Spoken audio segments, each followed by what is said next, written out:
My fiancée spent our wedding fund on her ex. I froze the account, said nothing, just pressed charges. 2 days later, she showed up screaming at my office with her parents behind her. I, 29 male, am, or I guess was, a pretty simple guy. I have a decent job in data analysis, a small apartment I'm proud of, and a 5-year plan that until last week was perfectly on track. The centerpiece of that plan was Sophia, 28, my fiancée of 1 year, together for 4. We were saving up for our wedding next spring. We agreed to open a separate high-yield savings account for it. Since I handle our finances, I'm better with spreadsheets. She hates them. The account was opened in my name only, a fact we both explicitly agreed upon for simplicity. She would transfer her portion of the savings to my main checking account, and I would move the combined total into the wedding fund. Over the last 10 months, we'd amassed a respectable $22,000. The venue deposit was due in 3 weeks. Last Tuesday, I logged into the account to check the interest statement. My heart didn't just drop, it felt like it went into cryogenic stasis. The balance was $3,500. There wasn't a single transaction. There were 3, all made on the same day. 3 separate ACH transfers, each for a different amount, totaling $18,500.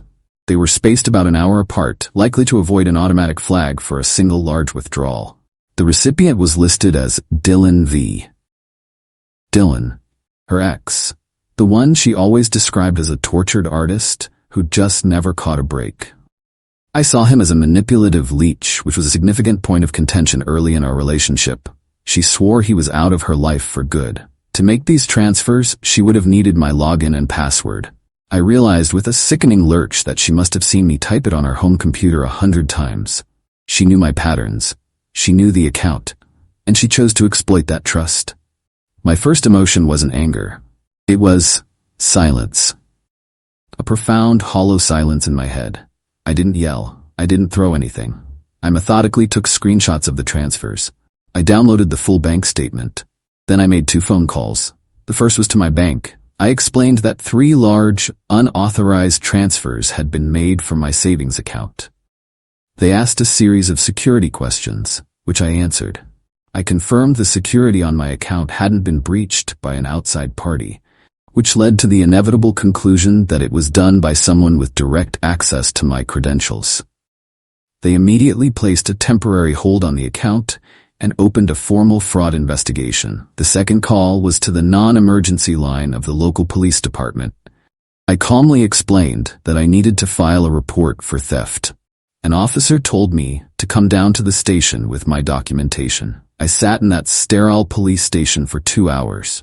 I showed the officer the bank statements, our written wedding budget we'd mapped out together in a shared note, and a few text messages where Sophia and I explicitly discussed the sole purpose of that account. He was surprisingly empathetic. He took my statement, gave me a case number, and said a detective would be in touch. Then I went home. Sophia was there, humming in the kitchen, making pasta. She kissed me as I walked in. "Hey babe, how was your day?" "Just another day," I said, my voice even. For 2 days, I said nothing. I watched her. I responded to her texts. I let her talk about flower arrangements and bridesmaid dresses. Every word was like a small grain of sand grinding in my gut. I wasn't playing a game. I was simply waiting. I had set the pieces in motion, and I refused to give her the satisfaction of a screaming match where she could twist my anger into an excuse for her actions. The consequence needed to be clinical, official, undeniable.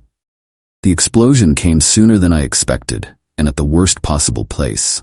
This morning, I was in the middle of a quarterly presentation with my department head Alan and 2 senior VPs. My phone was buzzing on silent in my pocket, but I ignored it. Then my receptionist's voice came over my desk's speaker, sounding flustered. "Jordan, I'm so sorry to interrupt, but your fiancée is here, and her parents. She's very insistent. She said it was a dire family medical emergency." Before I could even respond, the conference room door burst open. The lie about a medical emergency had gotten her past the front desk, and there she was. Sophia. Her face blotchy and red. Behind her stood her mother, Diana, looking like a thundercloud, and her father, Ralph, wringing his hands. "Jordan." Sophia's voice was a shriek. "What did you do? The account is frozen. I tried to send Dylan the rest of the money for his studio lease, and it was declined." Silence in the conference room. My VPs stared. Alan looked at me, then at Sophia, his expression hardening. I stood up slowly, my own voice dangerously quiet. "We can discuss this later, Sophia. I'm in a meeting." "No," she screamed. "You did this. You froze our wedding money. How could you be so controlling?" Diana, her mother, pointed a finger at me. "I always knew you were a cold one." She was helping a friend in need. "It's what good people do. You would ruin your own wedding over a little bit of money?" A little bit of money. $18,500. I looked past them, directly at my boss.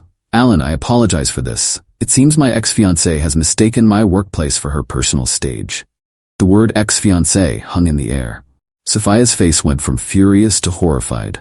What did you just say?" I finally turned my full attention to her. The manufactured calm I had worn for days was still there, like a suit of armor.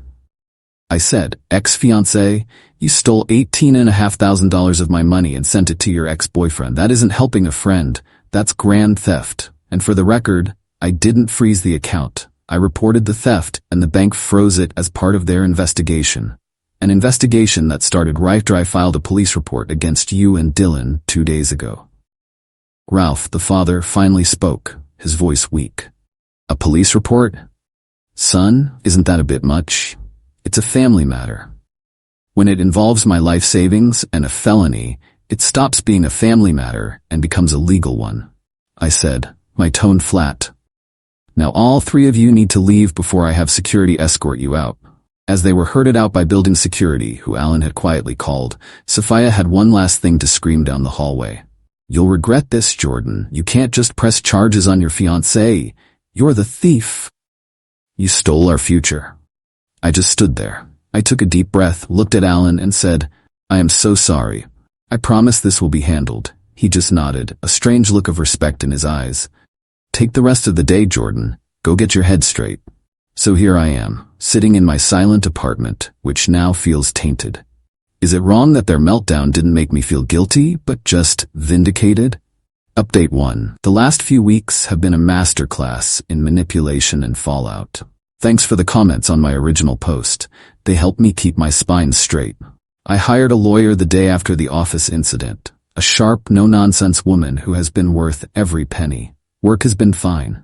Alan has been surprisingly supportive, and the incident has been quietly forgotten, treated as the unfortunate private matter it is. My job is safe. The Sophia and Co. circus, however, has been in full swing. The detective assigned to my case formally questioned Sophia and Dylan. This is when the reality started to sink in for them, and their tactics shifted. First came the smear campaign. Diana and Sophia told our mutual friends and distant family a wild story about how I was financially abusive, that the money was jointly owned, and that I was holding it over her head. They painted Sophia's theft as an act of desperation to escape my control. It didn't stick. Most people who know me saw through it immediately. When that failed, Sophia tried a more direct approach. A late-night text. "Sophia, Jordan, we need to talk. I haven't been feeling well. I missed my period. I think I might be pregnant." My blood ran cold for about 5 seconds.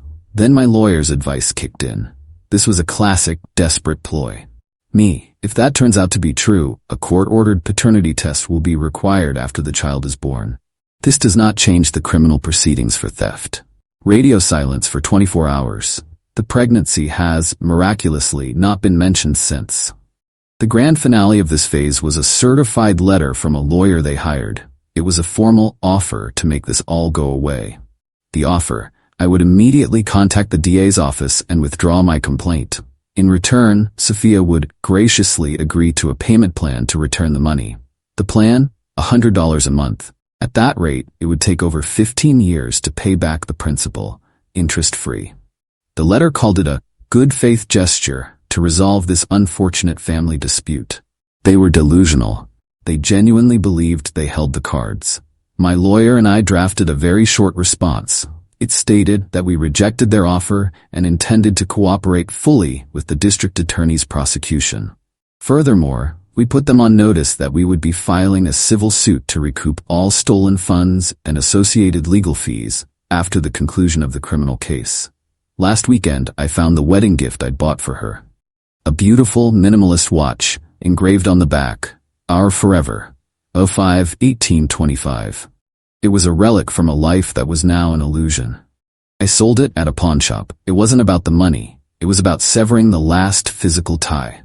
The weight of it leaving my possession was a relief I can't fully describe. Update 2. The wheels of justice grind slowly, but they do grind. The criminal case is now closed. The last few months were a slow burn of legal maneuvering. Sophia and Dylan were formally charged. Their lawyer tried to get the case dismissed, but the evidence was overwhelming. The bank records, my testimony, Sophia's confession at my office, and the pièce de résistance, Dylan's public Instagram account. He had used our wedding money to launch a bespoke denim jacket company, flaunting pictures of expensive equipment and materials. My detective loved that part. Faced with an ironclad case, their lawyer advised them to take a plea deal. The criminal consequences. Sophia, she pleaded guilty to a felony charge of theft. She avoided jail, but that's where her luck ended. She received 5 years of probation and was ordered to pay restitution for the full $18,500, for which she is jointly liable with Dylan. A felony conviction has made her functionally unemployable in her future. Dylan, the artist, got hit harder. The investigation uncovered a prior conviction for fraud. He was sentenced to 6 months in county jail for receiving stolen property and is also on the hook for the restitution. His denim company vanished before it began. The day the plea was entered, I felt nothing. No joy, no triumph. Just the quiet finality of a chapter closing. My lawyer filed our civil suit the next day. The criminal conviction makes it a straightforward case. Now, another waiting game begins. Final update. It's been a 1.5 years since I discovered my life was a lie. I wasn't going to post again, but a few things happened that feel like a true conclusion. The civil suit was, as my lawyer predicted, a slam dunk. The criminal conviction sealed it. The judge awarded me a judgment for the full $18,500 plus my attorney's fees against both Sophia and Dylan. But as anyone who's been through this knows, winning a judgment and collecting the money are two entirely different universes. Dylan got out of jail and disappeared, likely to another state. We'll probably never see a dime from him. Sophia, with a felony record, was working as a waitress. Her wages were garnished, but after taxes and her own living expenses, I was receiving about $70 a month. A grim, pathetic reminder of the whole affair. This is where the real consequences, the ones born from character, not a gavel, kicked in for her family. Sophia's probation terms were strict. She had to maintain employment, and most importantly, she could not miss a single restitution payment. A few months in, she lost her waitressing job. Unemployed and with a payment due, she was facing a probation violation, which could mean jail time. And this is when her parents, Diana and Ralph, made their final ruinous choice. Instead of letting their daughter face the consequences of her actions, they stepped in. They started paying her court-ordered restitution to keep her out of jail. They paid her rent. They paid for her car. They paid her legal fees from the civil suit. I learned from a mutual acquaintance that they drained their retirement savings first. When that was gone, they took out a second mortgage on their proud suburban home.